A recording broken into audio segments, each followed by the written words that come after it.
This coalition just feels like it has given Tinubu a leeway, or it has given the incumbent president a leeway to be It's Tinubu now. Which one is the incumbent president?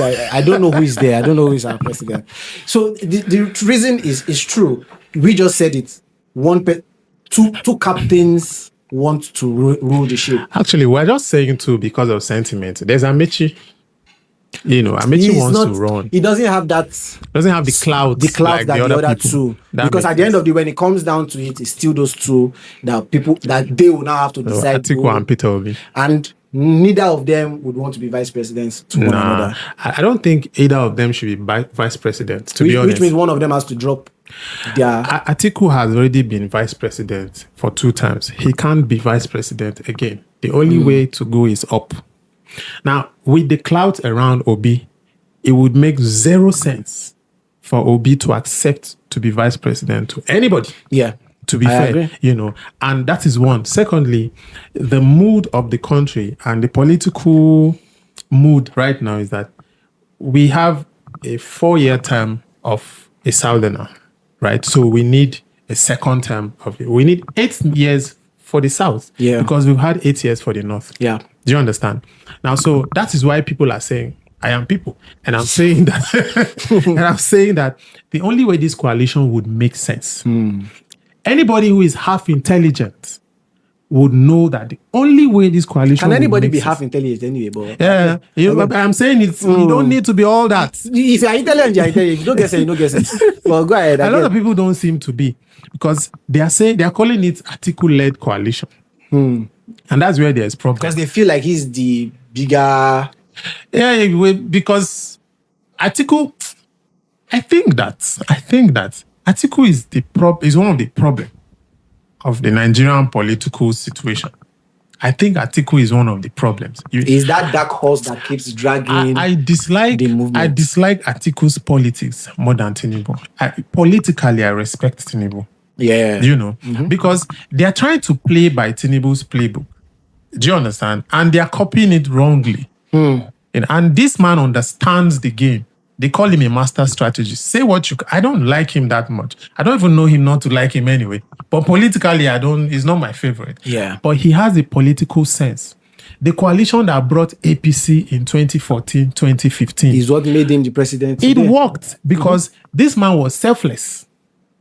Imagine bringing people together, and then the coalition was built around a Buhari who had the clout at that time. They knew that the only way this coalition could work, everybody shelve your... I remember, was it 2019 or 2023? The years of Showore there when... Showore has always been running. Showore is just... I just mentioned Showore to know the year. No, there was this year they wanted to come together as well. Oh, okay. It was 2019. 2019. Yeah, 2019. It almost could have been that time. No, it couldn't, because none of those people had any clout. At the end of the day, none of them. I think Obi had. Obi wasn't among No, not them. Obi. There was this guy. There was Mogalu. Fela Durotoye. There was Mogalu. Mogalu didn't really have that. It wasn't about speaking plenty English. No, apart from English, I think people wanted to give them that benefit of that they were giving Peter Obi today. They messed it up. But they were growing that momentum. But that couldn't have worked. Buhari was president. It could have. Could have. Who in that coalition, the so-called coalition, could have stood a chance? Was it... Fela Durotoye? Was it Mogalu? Kwankwaso wasn't even there. Was it Ezekwesili? Or was it Showore? Showore is just a political nuisance. Showore cannot... Which is why all of them had to... politically. And at the end of the day, they scattered each other. This ADC would probably go that way. The ADC is even worse because this is a gathering of strange bedfellows who have ambitions. This is a true reflection of elitist entitlement. Everybody thinks that he should be president. And that's why I'm afraid for Obi. If he makes a mistake now, that will be the end of Obi's career. This momentum around him, he should not mess it up. Atiku is a very selfish politician. Let's be honest. There's no election that Atiku has not run since he left office as the vice president. There's hardly any election Same as Buhari before he wants to be president. Buhari said he's not doing until Tinubu brought him back in, and then they built a coalition that made Buhari president. Tinubu, who led this coalition, who didn't come out for himself at the time. He stepped aside. Absolutely. And let someone else, because he understood the mood of the country. He also understood that it was the turn of the North. But guess what?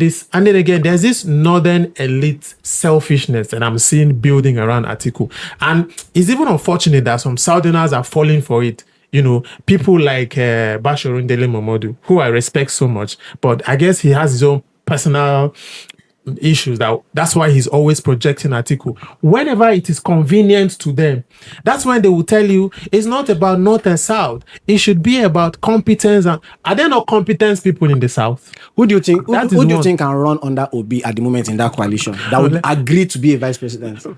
See, none of these people should run. If we're being honest, if they really want to rescue Nigeria, none of them should run. They were the people that messed things up anyway.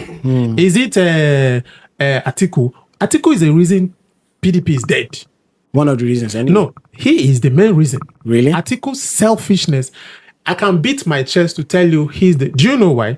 The mood of the country in 2022 was that after Buhari's 8 years, after Buhari's disastrous 8 years, it was now the turn of the South. APC did the right thing. Yeah. By the governors, even the northern governors, decided, no, it's fair to make it a Southern affair. Absolutely.